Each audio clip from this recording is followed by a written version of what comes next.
பொங்கல் ஆரம்பித்து இப்போ அடுத்து வரப்போது தீபாவளி. எத்தனை படங்கள் ரிலீஸ் ஆகிருக்குன்னு பார்த்தா கிட்டத்தட்ட 200 படங்கள் வெளியாகிருக்குதா சொல்கிறாங்க. இதில் நல்ல வெற்றியை கொடுத்த படம், வசூலை கொடுத்த படம்னு லிஸ்ட்டு எடுத்தாக்கா Madhagaja Raja, good bad ugly, tourist family, dragon, Maaman, Thalaivan தலைவி, இதோட போடுறாங்க பிரேக்கு.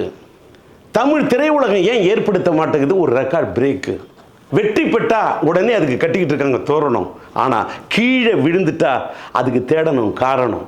ஒரு படம் சரியாக ஓடலைன்னா என்ன காரணம்?